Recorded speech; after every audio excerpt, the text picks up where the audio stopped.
I'm pleased to turn over our webinar to our presenters, which include representatives from Pennsylvania Department of State, Department of Revenue, and Department of Labor and Industry. Next up, we have William Hartman and Kirsten O'Donnell from the Pennsylvania Department of Revenue. Welcome to the Pennsylvania Department of Revenue's webinar on business tax registration. I am William Hartman, Assistant Director of the Bureau of Enforcement Planning, Analysis and Discovery. Joining me later in this presentation will be Kirsten O'Donnell, a Revenue Research Analyst Supervisor in the Tax Registration Office. We welcome the opportunity to assist you in your new business endeavor because the success of your business is not only important to you, but to the economy of Pennsylvania. Our topic today is business tax registration. Our goal is to help you understand your business tax registration obligations and make registering your business as easy as possible. Generally, business tax registration is accomplished in a few simple steps that can be conveniently done online, and the department stands ready to assist you through each step of the process. Let's begin. First, we will talk about who must register for Pennsylvania business taxes. In general, any entity subject to Pennsylvania's laws must register if it meets one of the following two conditions. 1. Offers taxable goods or services for sale to the public. For example, if you conduct business in Pennsylvania and you sell or repair taxable items like appliances, you are required to be registered for sales tax. 2. If you pay wages to employees. For instance, if you are a consultant and you employ a secretary in your business, then you are required to register for employer withholding. Sales tax and employer withholding are two of the most commonly registered business taxes. If you are unsure about whether or not the goods or services you offer are subject to sales tax, you may make reference to the Rev 717 Retailer's Information Booklet, which is available on the department's webpage. You follow these links, which will take you to this pamphlet. The book provides a general explanation of sales tax rules and a list of taxable and non-taxable items. In our discussion, please note that the term entity may apply to any of these types of businesses: a sole proprietorship, a partnership, a limited liability company, a corporation, or an association. Before you begin the business tax registration with the Department of Revenue, there are several preliminary steps you must complete. First, you must visit the Department of State's website. You must do this so that you can clear your business name. Note that there can be more than one identical fictitious name filing. This is the Department of State's website. To clear your business name, you may follow the link for business and charities to the business name search. Once you have cleared your business name through the Department of State, you must then go to the website for the Internal Revenue Service to obtain a Federal Employer Identification Number, or FBIN, if you are required to have one. This list on the Internal Revenue Service website outlines the conditions which require an FBIN. Note that if your business is a corporation or a partnership, you must obtain an FBIN even if your business has no employees. It is very important to secure your FBIN prior to registering with the Department of Revenue. This is the main identifier used for determining if a taxpayer is already in the department system, where to process returns, and so forth. After obtaining your FBIN, you must return to the Department of State website to complete the business registration process. You cannot register for business taxes until all required steps at the Department of State and the IRS have been completed. Once your business has completed its registrations with the IRS and with the Pennsylvania Department of State, you are now ready to begin the business tax registration process. As you begin the process, it is very important to remember that you must use the exact information provided to the IRS and the Department of State so that your business tax registration is not delayed. For instance, using the abbreviation of Corp in one place and Inc. in another may cause unwanted delays.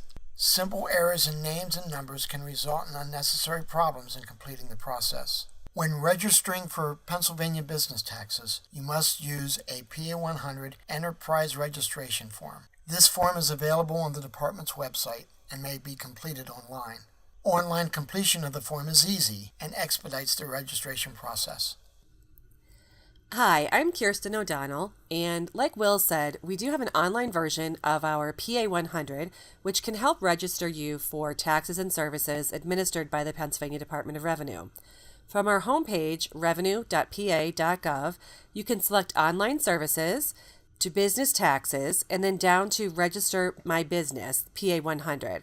When you get to this next page, in the middle, very important when it's discussing the PA 100, this form does not register your enterprise with the Pennsylvania Department of State. In order to legally organize as a corporation, you must go to the Pennsylvania Department of State first. The PA 100 is only to register for taxes and services that are administered by the Pennsylvania Department of Revenue.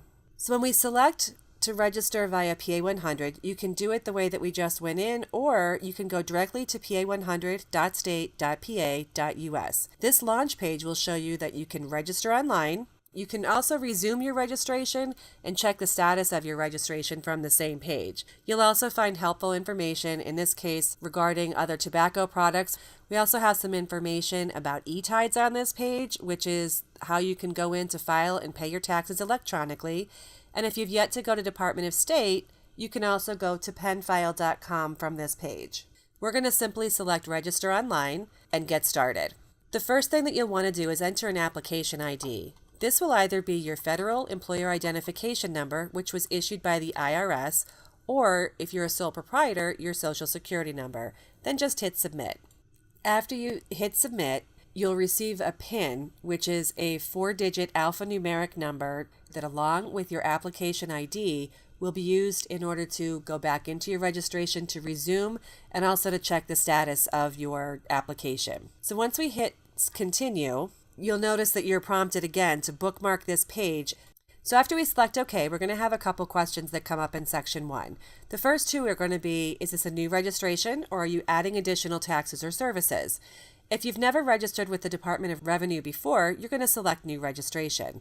If you already have any of the taxes or services that are administered by the department, you'll simply select Adding Additional Taxes. For the purpose of this application, we're going to register for a very simple sales tax license for a sole proprietorship.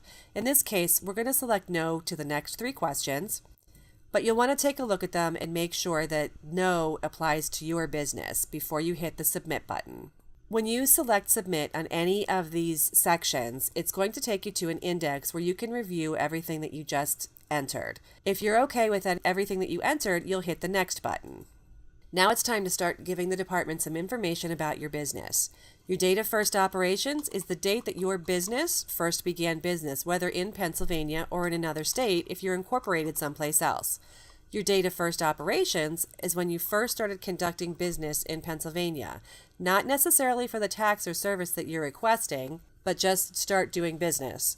Your enterprise legal name. This is important. If you're a sole proprietor, your enterprise legal name will be just your first and last name. This is not your trade name. This is not an incorporation name. It's just your first and last name. Your employer identification number. If you don't have one, you're going to leave number 5 blank. It's important not to put your social security number in number 5. If you have an EIN, go ahead and insert it here. Your enterprise trade name is how you trade. That's how people see you. That's the sign that you have out in front of your store. In this case, we're going to be Jane's Shop. Our enterprise telephone number is also important in case we need to get in touch with you. Make sure that you use the dashes and any extensions if you have one. Once we hit Submit, you'll still have another chance to go back and look and see if this information is correct. The first address that we're going to ask you for is a street address. This is the actual location of your business. So you're going to enter here the actual location where you're either selling widgets or you're providing a taxable service. Make sure that you let us know what county that you're located in, and also the state. If you have your +4 in your zip code, that'd be helpful also. Now, a nice thing is that if all 3 of the addresses that we're asking you for are the same, you can hit a drop down and just select an address that you already submitted, and it'll pop up on the screen, and then you can just hit Submit and go right through. And the same thing with the location of your enterprise records. If it's the same address, just go ahead and submit. Now, we can see here that we're doing business as Jane's Shop, and we're going to ask how many locations are we doing business at. In this case, we're only going to do business in one location, and our Pennsylvania school district will be Erie, and our Pennsylvania municipality is Erie also. That lets us know a little bit more about where you're located. So again, here's your index where you can go back and look and see if all of the information that you entered is correct. If not, hit the edit button and you can go back and make any changes that you need to. And if everything's fine, go ahead and hit next.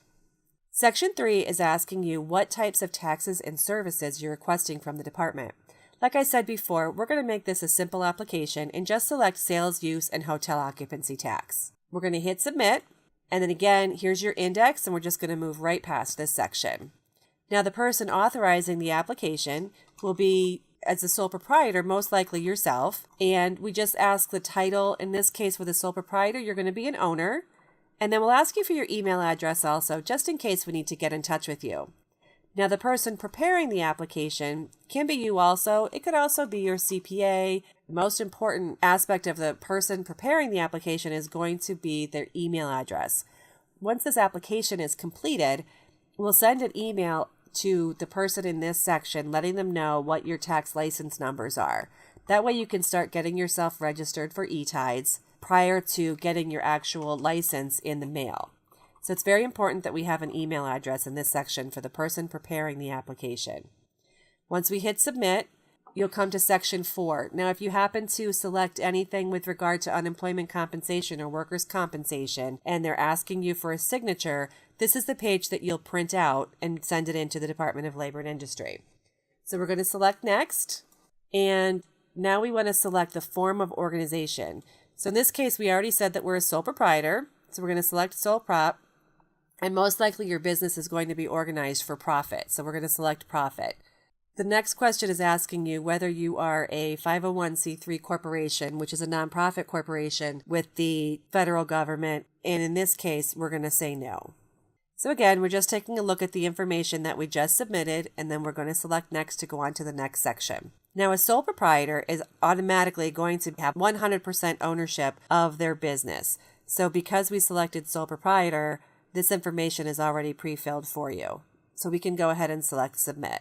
Now, this section is asking you important information about all of the people that are involved in this business. As a sole proprietor, it's only going to be you.